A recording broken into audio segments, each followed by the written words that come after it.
लड़कियों, अगर तुम्हें अपनी मोहब्बत का सबूत अपना जिस्म पेश करके देना पड़े तो फिर जिस्म फरोश लड़कियां दुनिया में सबसे ज़्यादा मोहब्बत करने वाली हैं।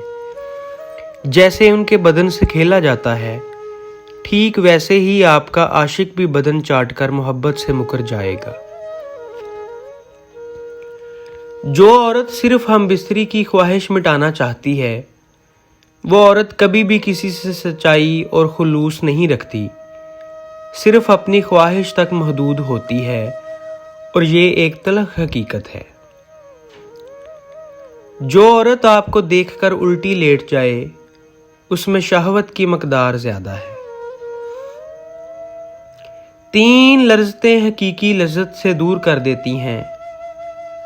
अव्वल औरत की लज़्ज़त, दोम शीरीं खानों की लज़्ज़त, और सोम बादशाही की लज़्ज़त। दोस्तों, मेरी इस तरह की मज़ीद वीडियोस के लिए मेरे चैनल को लाजमी सब्सक्राइब करें।